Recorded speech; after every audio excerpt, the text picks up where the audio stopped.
வணக்கம் traders, welcome to pre market report. So இன்னைக்கு நம்ம இந்த வீடியோவில் என்ன பார்க்க போறோம்னா, நிஃப்டி, பேங்க் நிஃப்டி மற்றும் சென்செக்ஸ் வந்து செப்டம்பர் 8ஆம் தேதி திங்கட்கிழமை என்ன நடக்கிறதுக்கான வாய்ப்பு இருக்கு அப்படிங்கிறத பார்க்க போறோம். அண்ட் இந்த அனாலிசிஸை நம்ம எப்படி பண்ண போறோம்னு கேட்டிங்கன்னா, ஃபர்ஸ்ட் வந்து நம்ம கிஃப்ட் நிஃப்டி டேட்டாவை அனலைஸ் பண்ணுவோம். அண்ட் கிஃப்ட் நிஃப்டி டேட்டா நம்ம எல்லாத்துக்குமே தெரியும். என்னன்னா கிஃப்ட் நிஃப்டி டேட்டா வந்து காலையில் 6:30க்கே ஓப்பன் ஆயிரும். அப்போ காலையில் 6:30க்கு ஓப்பன் ஆகும்போது நமக்கு வந்து மார்க்கெட்டில் எப்படி பிஹேவியர் இருக்குது, ஸோ மார்க்கெட்டில் இன்றைக்கி பார்த்தீங்கன்னா ஒரு கேப் அப் இருக்குது. அப்போ இந்த கேப் அப்னால நமக்கு நிஃப்டியில் எந்த மாதிரி இருக்கிற ப்ரைஸ் ஆக்ஷனுக்கான வாய்ப்புகள் இருக்குது அப்படிங்கிறதான் பார்க்க போகிறோம். ஸோ ஃபஸ்ட்டு வந்து நம்ம பார்த்தீங்கன்னா நம்ம கிஃப்ட் நிஃப்டி டேட்டாவை அனலைஸ் பண்ணுவோம். ரெண்டாவது பார்த்தீங்கன்னா நிஃப்டி, பேங்க் நிஃப்டி மற்றும் சென்செக்ஸோட ப்ரைஸ் ஆக்ஷன் பார்ப்போம். ஸோ இந்த ப்ரைஸ் ஆக்ஷன் பார்க்கும்போது நம்ம வந்து போன வெள்ளிக்கிழமை எப்படி நடந்திருக்கு, போன வியாழன் வெள்ளி எப்படி நடந்திருக்கு ஒன்று. ரெண்டாவது பார்த்தீங்கன்னா இன்ட்ராடேல டே கேண்டிலில் பார்க்கும்போது நமக்கு ஒரு நாளும் என்ன ஒரு சப்போர்ட் அண்ட் ரெசிஸ்டன்ஸ் இருக்குது, கேண்டில் என்ன பேட்டர்ன் ஃபார்ம் ஆயிருக்கு. அடுத்து பார்த்தீங்கன்னா வீக்லிலேயே நமக்கு என்ன ஃபார்ம் ஆயிருக்கு அப்படிங்கிறத பார்ப்போம்.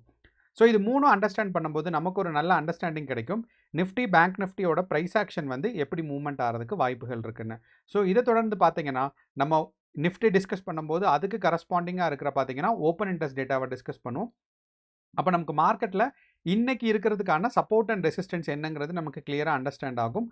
ரெண்டாவது நமக்கு வந்து நிஃப்டிக்கு வந்து நாளைக்கு வந்து எக்ஸ்பைரி டே. ஸோ நிஃப்டி வந்து செப்டம்பர் மாதத்துலேருந்து செவ்வாய்க்கிழமை எக்ஸ்பைரி டேயாக மாற்றிட்டாங்க. ஸோ அப்படிங்கிறனால நீங்கள் பொசிஷன்ஸ் ஹோல்ட் பண்ணுறதாக இருந்தால் கேர்ஃபுல்லாக ஹோல்ட் பண்ணணும். ஸோ இதுதான் நம்ம இன்றைக்கி அனாலிசிஸில் ஃபுல்லாக பார்க்க போகிறோம்.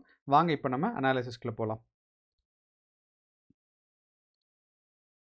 ஓகே, ஸோ நம்ம முன்னாடியே சொன்ன மாதிரி நம்ம ஃபஸ்ட்டு வந்து கிஃப்ட் நிஃப்டிலேருந்து ஆரம்பிப்போம். அப்போ கிஃப்ட் நிஃப்டி இன்னைக்கு நமக்கு மார்க்கெட்டில் பார்க்கும்போது ஒரு நல்ல கேப் அப்பில் ஓப்பன் ஆயிருக்கு. அப்போ இந்த நல்ல கேப் அப் ஓப்பன் ஆயிருக்குன்னு சொல்கிறதுக்கு முக்கியமான காரணம் என்ன அப்படின்னா, மார்க்கெட்டில் ஆல்மோஸ்ட் க்ளோஸ் டு, நான் வந்து இப்போ 3 மினிட்ஸ் டைம் ஃப்ரேமில் வச்சுருக்கேன். போன தடவை க்ளோஸ் ஆனதுலேருந்து இப்போ வரைக்கும் பார்த்தீங்கன்னா ஆல்மோஸ்ட் லைக் நமக்கு வந்து 100 பாயிண்ட்ஸ் மேலே ஓப்பன் ஆயிருக்கு கிஃப்ட் நிஃப்டி ஒன்று. ரெண்டாவது விஷயம், நமக்கு வந்து நேற்று போன வெள்ளிக்கிழமை மார்க்கெட் க்ளோஸ் ஆகும்போது பார்த்தீங்கன்னா ஏறக்குறைய இந்த இடத்துல இருந்துச்சு. 24,844 இருந்துச்சு.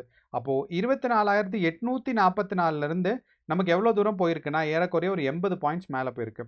அப்போது கிஃப்ட் நிஃப்டி 80 பாயிண்ட் இருக்குது அப்படின்னா நமக்கு வந்து நிஃப்டியில் ப்ரீ மார்க்கெட் ஓப்பன் ஆகும்போது, ஸோ கிஃப்ட் நிஃப்டி 80 பாயிண்ட் இருக்குன்னா நிஃப்டியில் ப்ரீ மார்க்கெட் ஓப்பன் ஆகும்போது நல்ல கால் ஆப்ஷன்ஸ் எல்லாம் பில்ட் ஆகும். ஸோ அப்படிங்கிறனால 80 தாண்டி கேப் அப் இருக்கிறதுக்கான வாய்ப்புகள் ரொம்பவே சிறப்பாக இருக்குது. அப்போது நமக்கு இன்னைக்கு நிஃப்டி கிஃப்ட் நிஃப்டியோட ஓப்பனிங் அண்ட் ப்ரைஸ் ஆக்ஷன் வச்சு பார்க்கும்போது ரெண்டு விஷயம் நமக்கு கிளியர் ஆகுது. ஒன்று வந்து பார்த்தீங்கன்னா கேப் அப் இருக்கிறதுக்கான வாய்ப்பு இருக்குன்னு சொல்லுது ஒன்று.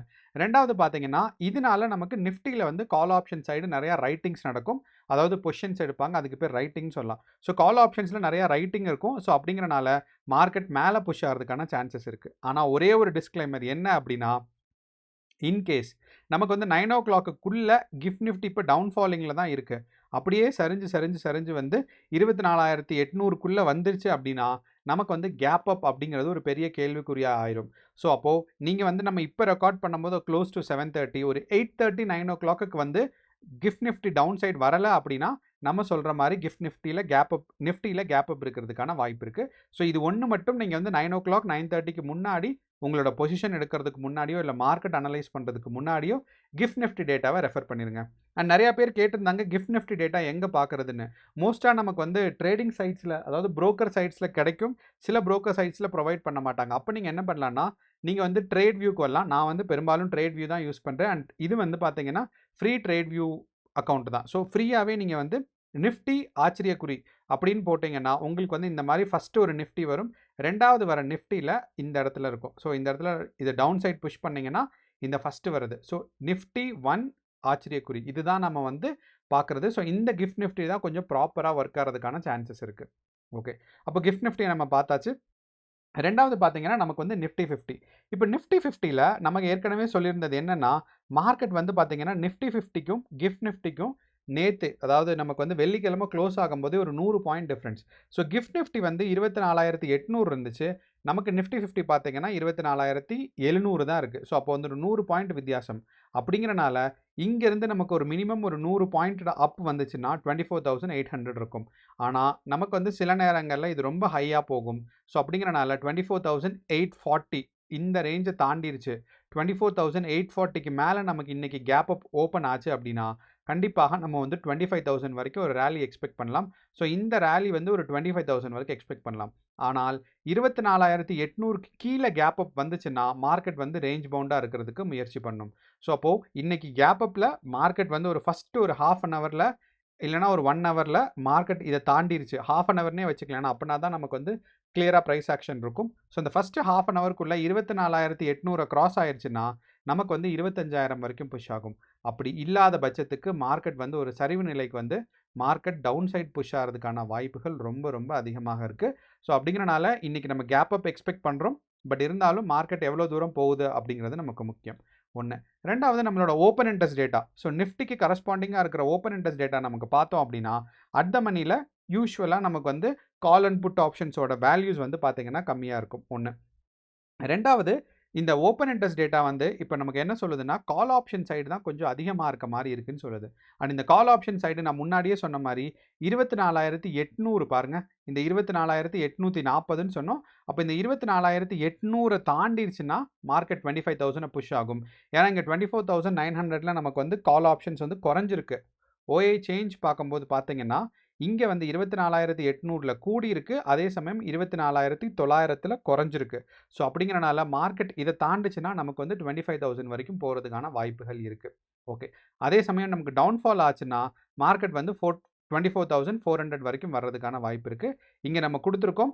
ஸோ ரெசிஸ்டன்ஸ் அண்ட் சப்போர்ட், அதாவது ஸோ சப்போர்ட் பார்த்தீங்க அப்படின்னா இருக்கிற பாயிண்ட்லேருந்து நமக்கு ஃபஸ்ட்டு ரெசிஸ்டன்ஸ் 24,800ம் செகண்ட் வந்து பார்த்தீங்கன்னா 25,000ம். அதே மாதிரி நமக்கு வந்து சப்போர்ட் அப்படின்னு நமக்கு பார்த்தோம்னா 24,700ல தான் இப்போ இருக்குது. ஸோ அங்கேருந்து வந்து 24,600 தான் நமக்கு 24,600. ஸோ சப்போர்ட் வந்து 24,600ம் ரெசிஸ்டன்ஸ் வந்து பார்த்தீங்கன்னா 24,840ம் அதே மாதிரி 25,000ம் ரெசிஸ்டன்ஸாக இருக்குது. ஸோ இது மாதிரி இருக்கிறதுக்கான வாய்ப்புகள் இருக்குது. அதே மாதிரி நீங்கள் ஓப்பன் இன்ட்ரெஸ்ட் டேட்டா இந்த சைட்டில் தான் பார்க்கணுன்னு இல்லை. நார்மலாக நீங்கள் போய் கூகுளில் நீங்கள் வந்து நிஃப்டி ஓப்பன் இன்ட்ரெஸ்ட் டேட்டான்னு போட்டு இன்னையோட தேதி போட்டிங்கன்னா உங்களுக்கு வந்து ஓப்பன் இன்ட்ரெஸ்ட் டேட்டா காமிச்சிடும். சில நேரங்களில் இன்னையோட டேட்டை விட இதுக்கு முன்னாடி ட்ரேடிங் செஷன், அதாவது இந்த திங்கக்கிழமை வந்து 5ஆம் தேதி செப்டம்பர்னு போட்டிங்கன்னா உங்களுக்கு இந்த ஓப்பன் இன்ட்ரெஸ்ட் டேட்டா கிடச்சிடும். இதுக்காக வேறு எங்கேயும் போய் ப்ரீமியமோ பே பண்ணி நீங்கள் பார்க்க வேண்டாம். ஸோ இது ரொம்ப முக்கியமானது. ரெண்டாவது, இந்த சென்சிபிள்ஸில் வந்து நீங்கள் ஜீரோ அதாவோட உங்களுக்கு அக்கௌண்ட் இருந்துச்சுன்னா சென்சிபிள்ஸில் உங்களுக்கு ஃப்ரீ. ஸோ அப்போ நீங்கள் இங்கேயும் பார்த்துக்கலாம். ஸோ அப்படிங்கிறனால நமக்கு நிஃப்டி 50ல் மார்க்கெட் மேலே போகிறதுக்கான வாய்ப்புகளோட செகண்ட் இண்டிகேஷன் பார்த்தீங்கன்னா நமக்கு வந்து இந்த பிசிஆர் ரேஷியோ 0.7 இருக்குது. ஸோ இப்போ இந்த பிசிஆர் ரேஷியோ 0.7 இருக்குது. நமக்கு இன்றைக்கி ஒரு கேப் அப் எக்ஸ்பெக்ட் பண்ணுறோம். ப்ளஸ் வந்து ஓஏ சேஞ்ச் 24,900ஓட ஓஏ சேஞ்ச் குறைஞ்சிருந்துச்சு. ஸோ அப்படிங்கிறனால மார்க்கெட் இன்றைக்கி 25,000 வரைக்கும் புஷ் ஆகிறதுக்கான வாய்ப்புகள் ரொம்பவே சிறப்பாக இருக்குது. ஒன்று. அதே மாதிரி நம்ம இதுக்கு செகண்டரி கன்ஃபர்மேஷன் எப்படி நம்ம பார்க்கலாம் அப்படின்னா நாம் இப்போ வந்து டே கேண்டில் வைக்கிறோம். ஸோ இப்போ இன்ட்ரா டே கேண்டில் மாதிரி நம்ம வச்சோம்னா மார்க்கெட் வந்து இந்த லோவை பிரேக் பண்ணல. போன அதாவது வியாழக்கிழமையோட இன்சைட் கேண்டிலாக தான் நமக்கு வெள்ளிக்கிழமை ஃபார்ம் ஆயிருக்கு. ஸோ அப்படிங்கிறனால இந்த 24,800 கிராஸ் ஆயிருச்சு அப்படின்னா நமக்கு வந்து ஒரு 25,000 டச் ஆகிறதுக்கான வாய்ப்பு இருக்குது இந்த கேண்டில் பேட்டர்ன் பார்க்கும்போதும். ரெண்டாவது, நமக்கு வந்து வீக்லி கேண்டில் பார்த்தாலும் பார்த்தீங்கன்னா நமக்கு அதே மாதிரி ஒரு இன்சைட் கேண்டில் தான் ஃபார்ம் ஆயிருக்கு. ஸோ அப்படிங்கிறனால மார்க்கெட் வந்து ஒரு பியரிஷ் மூவ்மெண்ட்டை தவிர்க்கிறதுக்கான சான்சஸ் நமக்கு ரொம்பவே அதிகமாக இருக்குது. இப்போ இந்த வீக்லி கேண்டிலை பொறுத்தளவு மார்க்கெட் டவுன் சைட் புஷ் ஆச்சுன்னா 24,660 வரதுக்கும் சான்சஸ் இருக்குங்கிறத நம்ம ஞாபகம் வச்சுக்கணும். ஸோ இந்த பாயிண்ட் வரைக்கும் நிஃப்டி வரலாம். ஸோ இப்போ நிஃப்டியில் நமக்கு இன்றைக்கி வந்து ஸ்ட்ராங்காக பாசிட்டிவ் மார்க்கெட் தான் பார்க்குறோம். அப்போ இதே ப்ரைஸ் ஆக்ஷன் வந்து நமக்கு சென்செக்ஸ்லேயும் பெர்ஃபார்ம் ஆச்சு அப்படின்னு பார்த்தீங்கன்னா சென்செக்ஸ் வந்து நமக்கு இன்றைக்கி 81,500 வரைக்கும் புஷ் ஆகிறதுக்கு சான்சஸ் இருக்குது. அப்போது இன்றைக்கி கேப் அப்பில் சென்செக்ஸ் வந்து 81,000 கிராஸ் ஆகலை அப்படின்னா மார்க்கெட் வந்து ஒரு ரேஞ்ச் பவுண்டாக இருக்கும். அப்படி இந்த 81,000 கிராஸ் ஆயிடுச்சுன்னா 81,500 வரைக்கும் புஷ் ஆகும். அதுக்கான வாய்ப்புகள் நமக்கு சென்செக்ஸில் அதிகமாக இருக்குது.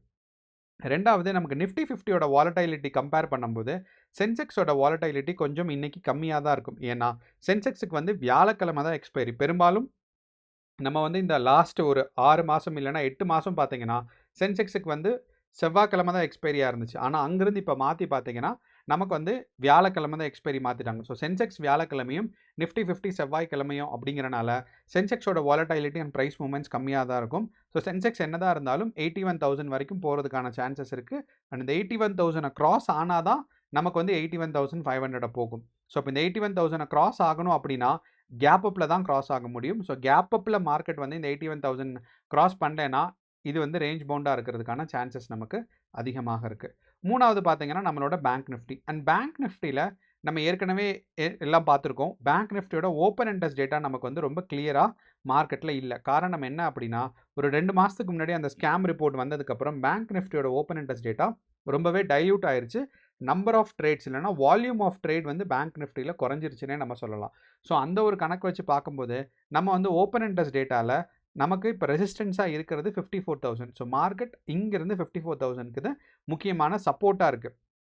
அப்போது அட் த மணிலேருந்து டவுன் சைட் புஷ் ஆகிறதுக்கான ரெசிஸ்டன்ஸ் பார்த்தீங்கன்னா நமக்கு இந்த இடத்துலேயே இருக்குது. அப்போ இந்த 54,000 பிரேக் அவுட் ஆயிடுச்சு அப்படின்னா 53,700 வரைக்கும் வரலாம். அப்போது சென்செக்ஸை பொறுத்தளவு இந்த இடத்துல நமக்கு 54,000ல் நம்ம ஒரு முக்கியமான ஒரு சப்போர்ட் இருக்குது. அப்போ இந்த சப்போர்ட்டை பிரேக் அவுட் ஆயிடுச்சு அப்படின்னா மார்க்கெட் வந்து நமக்கு வந்து இன்னொரு 500 பாயிண்ட்ஸ் குறைஞ்சி வர்றதுக்கான சான்சஸ் நமக்கு இருக்குது.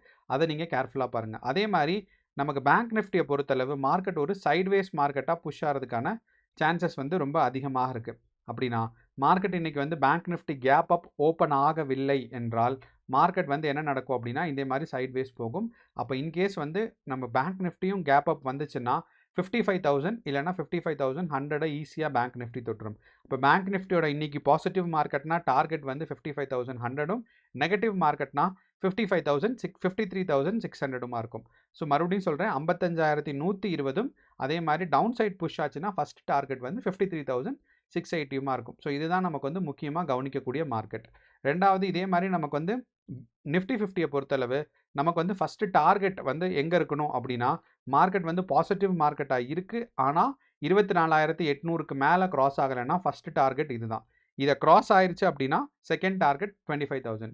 இன்கேஸ் நம்ம ஏதோ ஒன்று நமக்கு எக்ஸ்பெக்டே பண்ணாமல் ஒரு நியூஸ் வந்துடுச்சோ இல்லை வந்து மார்க்கெட் டவுன் சைட் ஃபால் ஆகுது அப்படின்னா நமக்கு இங்கேருந்து டவுன் ஃபாலிங் மார்க்கெட் ஆரம்பிச்சிருச்சு, இல்லைனா இந்த 24,800லேருந்து டவுன் ஃபாலிங் மார்க்கெட் ஆரம்பிச்சிச்சுன்னா எவ்வளோ வரைக்கும் வரும்னா 24,600 வரைக்கும் வர்றதுக்கு சான்சஸ் இருக்குது.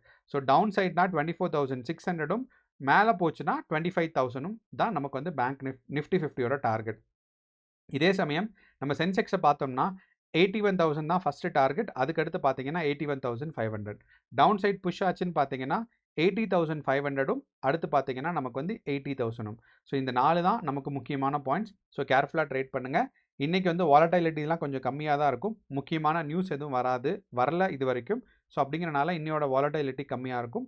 என்னதான் இருந்தாலும் கேர்ஃபுல்லாக ட்ரேட் பண்ணுங்கள். All the best. நன்றி, வணக்கம்.